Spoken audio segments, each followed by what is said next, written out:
हम लोग मज़ारों पे जाते हैं और जाना चाहिए। देखिए, मैं मुख्तसर चंद बातें आपको बताना चाहता हूँ। शुरू इस्लाम में मज़ारों पे जाना मना था। शुरू इस्लाम में हुजूर की उम्र जब 40 साल हुई और आपने ऐलान नबुव्वत फरमाया तो अहकाम नाफिज किए, कानून बनाया कि कोई भी मज़ारों पे नहीं जाएगा, कब्रों में नहीं जाएगा। फिर आखिर वक्त में विसाल से पहले पहले नबी पाक अलैहिस्सलाम ने खुद फरमाया कि सहाबियों, मैं तुम लोगों को कब्रों पे जाने से मना किया था, लेकिन अब इजाज़त देता हूँ कि जाओ और ज़ियारत करो। पता क्या चला, अब हमें इजाज़त मिल गई। अब सुन्नत है मज़ारों की ज़ियारत को जाना। शुरू इस्लाम में मना करने की वजह थी, एक तो ये कि उस वक्त जो कब्रें थी वो मुसलमानों की नहीं थी। जब मुसलमान की कब्र है ही नहीं है तो वहाँ ज़ियारत को, अब हुजूर ने जब ऐलान किया, ऐलान नबुव्वत, उससे पहले कौन लोग मरे थे वहाँ पे? यहूदी थे, नसरानी थे, बुत परस्त थे, मजूसी थे, वही लोग थे ना। अब जब ऐलान नबुव्वत के अब धीरे धीरे मुसलमान हो रहे हैं तो ये मरेंगे तब ना इनकी कब्रें बनेगी। तो एक वजह यह है कि उस वक्त मुसलमानों की कब्रें थी नहीं, और दूसरी वजह यह है कि लोगों को शिर्क की आदत थी ना। वो लोग क्या थे? शिर्क करते थे, बुत परस्ती करते थे और जो है कुफ्र करते थे। तो मज़ार पे जाने की वजह से हो सकता है लोग वहाँ सजदा करें, शिर्क कर बैठे, कुफ्र कर बैठे, इसलिए मना कर दिया था। लेकिन आखिरी वक्त में यानी हुजूर के विसाल से पहले पहले जब लोग कामिल मुसलमान हो गए, अकीदे मजबूत हो गए, अहकाम जान गए, कुरान नाजिल हो गया, हदीसें आ गई, लोग जानकार हो गए, तो फिर फरमाया कि अब तुम लोग जो है ज़ियारत को जा सकते हो। तो खुलासा कलाम हुजूर की हदीस से साबित है कि मज़ारों पे जाना चाहिए। अच्छा, मज़ार का मतलब क्या? मज़ार का मतलब कब्र। क्या होता है कि अगर कोई नेक मुत्तकी है, अल्लाह के वली है, तो हम उनको मज़ार, उनकी कब्र को मज़ार कहते हैं। आम मुसलमान मोमिन को जहाँ दफना है उसको हम कब्र कहते हैं। लेकिन दोनों है कब्र, है ना, है एक ही कब्र, लेकिन सिर्फ इम्तियाज़ के लिए, अलग अलग पहचान के लिए। जब दो आदमी का सेम नाम हो और दोनों आजू बाजू रहे तो कुछ तो डिफरेंस के लिए लगता है ना, तो बस एक इम्तियाज़ के लिए भाई ये मज़ार है जिसकी ज़ियारत की जाती है, काम कब्र है। बहरहाल, तो मज़ारों की ज़ियारत को जाना चाहिए, जो मेरे नबी सल्लल्लाहु अलैहि वसल्लम की सुन्नत है, आपने हुक्म भी दिया है और आप खुद गए भी है, आप खुद ज़ियारत को गए भी है। तो मोमिन मुसलमान की कब्रों पे जाना बाइस खैर व बरकत है। और हुक्म इसलिए दिया कि जब हम कब्र में जाएंगे, मज़ार दरगाह पे जाएंगे, कब्रस्तान जाएंगे, तो हमें आखिरत की फ़िक्र होगी, कब्र का ख्याल होगा, अल्लाह का खौफ आएगा, गुनाहों से हम बचेंगे, नेकियों की तरफ हम जाएंगे। क्योंकि इंसान जब कब्र में जाता है, कब्रस्तान जाता है, तो सोच आते ना, बाप रे बाप, आज हम इसे कड़क इस्त्री में कपड़े पहने हैं, सुरमा इतर काजल लगाए हैं और जो है आन बान ठाट बाट के साथ, लेकिन कब्र में सुलाने के बाद सांस लेने के लिए भी जगह नहीं है। ये हाल होगा कि हम बैठ भी नहीं सकते हैं। खौफ आता है ना, तो जब खौफ आएगा तो इंसान फिर ऑटोमेटिकली गुनाहों से बचेगा, नेकियों की तरफ बढ़ेगा। तो इसलिए हमें कब्रों में जाने का हुक्म दिया है। और दूसरी वजह ये है कि हमारे जाने से हमारे ईमान का फ़ायदा है और मरहूम को ये है कि उनको सवाब मिलता है। हम जब कब्रस्तान जाते हैं तो उनके लिए दहे वड़े कुछ लेके जाते हैं, समोसे वमोसे नहीं ना, हम उनके लिए क्या लेके जाते हैं? पढ़ाई। और उस पढ़ाई से, कलमा से, यासीन शरीफ की तिलावत से, कुरान शरीफ की तिलावत से किनको फ़ायदा है? मरहूम को फ़ायदा, उनको एक फ़ायदा हो। तो इस तरह से मरहूम को भी फ़ायदा है और हमें भी फ़ायदा है। इसलिए नबी पाक सल्लल्लाहु अलैहि वसल्लम ने कब्रों में जाने का हुक्म दिया है, मज़ारों पे जाने का हुक्म दिया है। अब आते हैं, जो मज़ार वाकई सही हो उसी की ज़ियारत जायज़ और दुरुस्त और सुन्नत है। अगर कोई ऐसी कब्र है जिसके बारे में मालूम ही नहीं कि वहाँ कोई है या नहीं है, फर्जी कब्र बना दिया, नकली, तो फिर वहाँ जाना हराम और गुनाह है। अगर मालूम है कि जो जिसकी मज़ार बनाया गया है वो ऐसे ही था लेकिन लोगों ने ज़बरदस्ती बना दिया,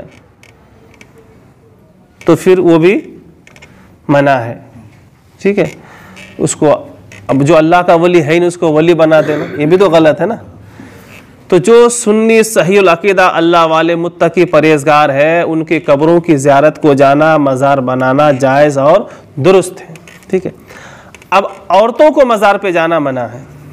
याद रखिए, शरीयत में जब मस्जिद में आने का हुक्म नहीं तो दरगाह में जाने का हुक्म कैसे दे सकता है? नमाज बड़ी चीज़ है कि कब्र की ज़ियारत बड़ी चीज़ है? तो नमाज के लिए औरतों को मस्जिद में आना मना है ना। क्यों क्यों मना है? इसलिए कि जब औरतें मस्जिद में आएगी, मर्द आएंगे तो वह गड़बड़ हो सकता है। निगाहें, दिल, ध्यान, फिर बहुत सारी बातें। आज कॉलेजों में लेडीज यानी लड़का लड़कियों का कॉलेज अगर एक ही है तो वहाँ क्या हो रहा है? सब लफड़े हो रहे हैं ना, सब जानते हैं, छुपी हुई बात थोड़ी ना है। तो मस्जिदों में भी आके ये सब हो सकता है। ठीक है। तो इसलिए हज़रत फारूक आज़म ने मना कर दिया कि औरतें घर में नमाज पढ़ें। इस फितने से बचने के लिए कि टच ना हो जाए, नज़रें ख़राब ना हो जाए, दिल ना बहक जाए, तो औरतें नमाज घर में पढ़े, जो अफजलुल इबादात है, उसके लिए मस्जिद में आना मना कर दिया। तो एक ज़ियारत के लिए कब्र की जो सुन्नत है, मुस्तहब है, मुस्तहसन है, उसके लिए इस्लाम कैसे इजाज़त दे सकता है? और यही वजह है आजकल मज़ारों में क्या हो रहा है। मज़ारों में क्या हो रहा है? ये मेले ठेले के नाम पे क्या हो रहा है, सब जानते हैं। अब हिंदुस्तान की राजधानी अजमेर शरीफ, रूहानी राजधानी, वहाँ पे मर्द औरत एक साथ अंदर दाखिल होते हैं। क्या एक आदमी का बदन, औरत के बदन को टच होना या औरत का हाथ मर्द के बदन पे लग जाना, क्या है ये? ऐसे बहुत सारे मज़ारात हैं हिंदुस्तान में जो लोगों ने धंधा बना लिया है। ये मतलब इस्लाम और कानून इस्लाम से कोई लेना देना ही नहीं है।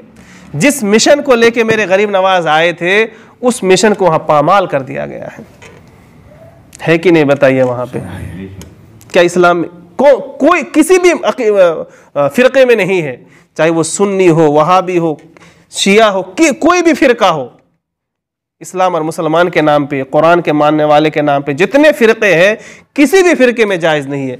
और हम तो सबसे अफजल है, हम ही तो हकीकी जो है मुसलमान और सुन्नी है और हुजूर के शायदा चाहने वाले हैं, तो हमारे मसलक में कैसे हो सकता है? इसीलिए बरेली के इमाम ने जो है फतवा दिया है कि औरतें मज़ार पे न जाए।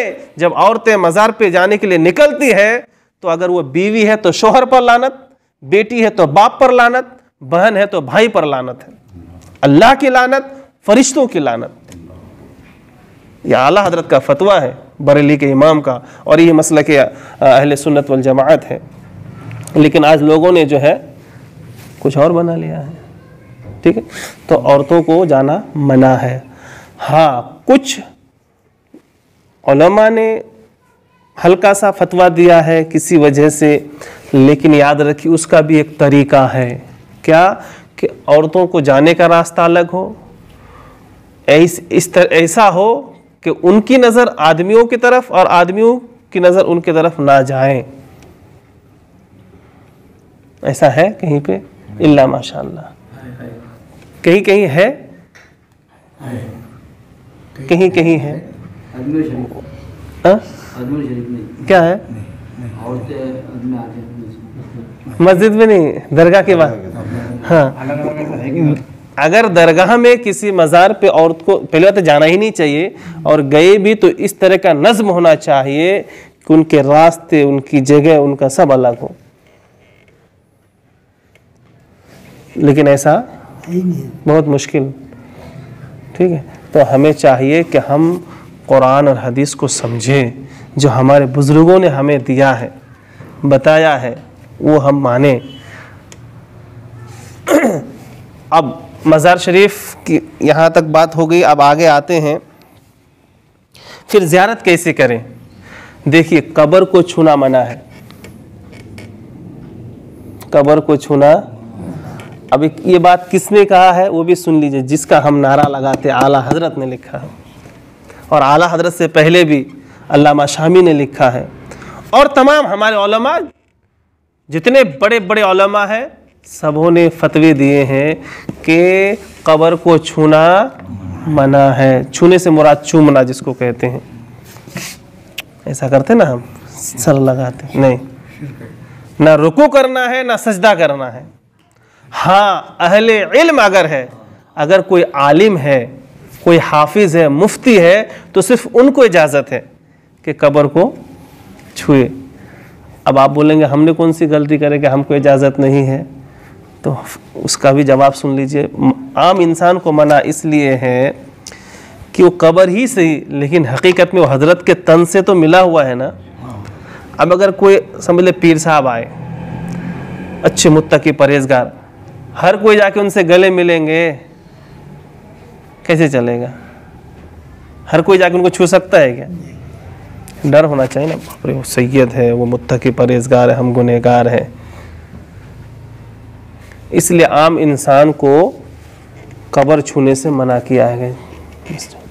और वो कितने फासले पे, दुनिया में अदब से हम जितने फासले पे खड़े रहते थे या रहते हैं, इतनी दूरी पे खड़े होके फातिहा पढ़ के दुआ करनी है, चिपक के नहीं बैठना है। और फातिहा पढ़ने के बाद दुआ मांगनी है। तो दुआ कैसे मांगनी है? ऐ अल्लाह, गरीब नवाज के वसीले से मुझे बंगला अता फरमा, शाह सादिक हुसैनी की वजह से वसीले से मुझे ईमान नसीब फरमा, मुझे औलाद अता फरमा। साहिब मज़ार से नहीं मांगना है, साहिब मज़ार को वसीला और ज़रिया बनाना है। मांगना इय्याका नअबुदु व इय्याका नस्तईन, हम अल्लाह ही की पूजा करते हैं और अल्लाह ही से मांगते हैं। इय्याका नअबुदु का मतलब हम अल्लाह ही की पूजा करते हैं, इबादत करते हैं। व इय्याका नस्तईन, और अल्लाह ही से मांगते हैं। हम किन से मांगना है? अल्लाह से। और साहिब मज़ार को क्या बनाना है? वसीला और ज़रिया। देखा जा, लेखा जा, देखा जा, ये भिखारियों ने बनाया है नारा। मेरे रब में किस चीज़ की कमी है? हम अगर किसी बंदे से मांग रहे हैं तो इसका मतलब अल्लाह के ज़ात पे भरोसा नहीं है। और मेरा खुदा लामहदूद है, उसकी ज़ात में, उसके ख़जाने में किस चीज़ की कमी है कि इधर गया है? मेरे बाप के पास इतनी प्रॉपर्टी है, इतनी दौलत है कि मुझे कहीं मांगने की ज़रूरत ही नहीं है। लेकिन अगर तब भी अगर मैं मांगूँ तो फिर दुनिया क्या कहेगी कि बाप के ख़जाने में कुछ कमी है। हमारे रब में किस चीज़ की कमी है? क्या नहीं दे सकता है? वो बगैर माँ बाप के आदम को बना सकता है, बगैर बाप के जो है ईसा को पैदा कर सकता है, पत्थर से वो ऊंट पैदा कर सकता है। वो कादिर मुतलक है, उसके खजाने में किसी चीज़ की कमी नहीं है। मांगना रब से ही है, पर वसीला बुजुर्गों को बनाना है, इनको जरिया बनाना है। और अगर कभी मांग भी लिए कि ख्वाजा ये अता फरमा, तो इस नियत के साथ कि हम हकीकत में रब से कह रहे हैं, ये फरियाद पहुंचाने वाले हैं। अभी मैं जा रहा, मैं घर पे हूँ, अब किसी को कोई सामान देना है तो जा रहा ना, हजरत को दे देना, हजरत को दे देना, बीच में होता ना बस। तो वो अल्लाह वाले से अगर मांगना भी है तो इस नियत के साथ कि हम इनको कह दिए ये, क्योंकि उनकी पहुंच है ना वहाँ। तो इस तरह से मज़ारों की ज़ियारत करनी चाहिए। यही हमारा तरीक़ा और बुज़ुर्गों ने हमें बताया और सिखाया है। लेकिन आज हम मज़ारों के नाम पे खुराफात में लगे हुए हैं। इधर चद्दर चढ़ा, उधर फूल चढ़ा, उधर चूमो, उधर चिपको, उधर ऐसा करो। हमारे फूलों के मोहताज नहीं, हमारे चद्दरों के मोहताज नहीं है। माँ बाप को राज़ी करके वो दरगाह पे गया कि नहीं, वो उस चीज़ को देख रहे हैं। इधर माँ बाप को गाली दे के दरगाह पे जा रहे हैं, माँ बाप को सता के वो अजमेर जा रहे हैं। हुकूक अल्लाह के बंदों को जो है हक तलफी कर रहा है, पड़ोसियों के हुकूक अदा नहीं कर रहे हैं, गालियाँ दे रहे, ज़बान साफ नहीं है, और वो अजमेर जा रहा है। मेरे गरीब नवाज सब जानते हैं, फैज़ वही पाते हैं जो सच्चे दिल से आते हैं, साफ दिल से आते हैं। कोई अगर गौसे पाक के गले में 1 लाख रुपए डाल दिया और वो अपने माँ बाप को दुखा के गया, और एक इंसान जो घर में पड़ा है गरीब नवाज को याद कर रहे हैं कि मैं भी आऊँ, लेकिन पैसा नहीं है, लेकिन माँ बाप की दुआ है, तो ये कामयाब है। उसका 1 लाख रुपए दे के भी कोई हासिल नहीं है, और इसका रिजल्ट यहाँ नहीं दलाली गांव में आता है, रिजल्ट वहाँ लगता है। ठीक है ना।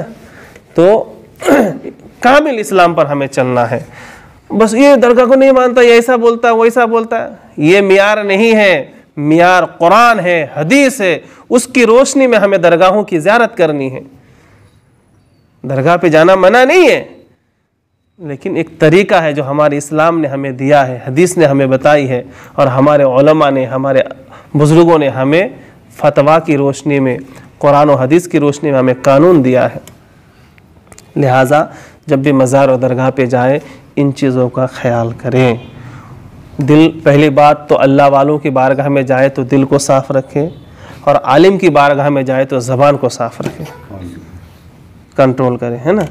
और आप एक कोपरे में क्यों ना हो, तसव्वुर में रहिए, मुराकबा में रहिए, आप बाफैज़ होंगे। और ये जो हम फूल चद्दर वगैरह चढ़ाते हैं ना, मैं तो हमेशा कहता हूँ, उसके बदले में आप किसी गरीब को खाना खिला दीजिए, मस्जिद में एक ईंट लगा दीजिए, मदरसे में दीजिए, किसी इमदादी दवाखाने में दीजिए। इधर फूल डाले क्या, शाम को ले जाके सब फेंक दिए। मालूम है ना आपको, होता है ना ऐसा। जब तक वो तर है तब तक नहीं फेंकना चाहिए। ये तो धंधा है, फेंकेंगे फिर दूसरा आएगा, दूसरा आएगा, तीसरा आएगा, अपना धंधा चलेगा। इधर चादर डाली, उधर निकालिए। ये चादर का रिवाज हमने बनाया है, इस्लाम में नहीं है। इस्लाम में तो ये कि आप घास भी डाल सकते हो। जिस हदीस से ये साबित करते हैं कि कब्र पे फूल चढ़ाना चाहिए, उस हदीस में ये है कि मेरे मुस्तफ़ा ने टहनी को तोड़ के लगा दिए थे। उस हदीस में गुलाब का फूल है ना, चद्दर है ना, क्या है, कुछ नहीं है, टहनी है। आप किसी भी झाड़, जिस हरे भरे झाड़ है, उसके पत्ते तोड़ के कब्र पे डाल दीजिए, यही तो है, यही तो हदीस में है। और वो चद्दर जो कपड़े के होते हैं, जिसमें यासीन शरीफ है, तबारकल लज़ी है, जिसमें जो है आयतल कुर्सी लिखे हुए हैं, और उसमें जो है औराद वज़ाइफ चारों कुल है, और उसको कब्र पे डालते हैं, और फिर वैसे लपेट के वज़ू है कि बगैर वज़ू है, ले जाके फेंक दिया। आप मेरे साथ किसी भी दरगाह में चले, मैं आपको कुरान की आयत की बेहुरमती हुई बताऊंगा। चद्दरों की कुरान की आयत, खा वो दिल पे हो काबिल एहतराम है, वो कागज पे हो काबिल एहतराम है, जबान पे हो काबिल एहतराम है, पढ़ के पानी पे दम कर दिया जाए तो पानी काबिल एहतराम है। और जिस कपड़े में आयात बैनात लिखी हो, कुरान के पारे सूरे लिखे हो, वो इस जमीन पे गिरा पड़ा है। हमारे आंखों से देखा हुआ ये हाल है। इसलिए कभी भी दरगाह में जाए तो वो चद्दर तो बिल्कुल ना चढ़ाए। कौन से? कपड़े वाले। मैं तो कहता फूल के भी मत चढ़ाओ। उतने पैसे, ये 51 रुपये मैं मस्जिद में दे रहा हूँ, मदरसे में दे रहा हूँ, यतीम गरीब को दे रहा हूँ, इसका सवाब शहनशाह नासिक को पहुँचे, निज़ामुद्दीन औलिया को पहुँचे, हाजी अली, हाजी मलक, आप जिनके नाम से देना चाहें।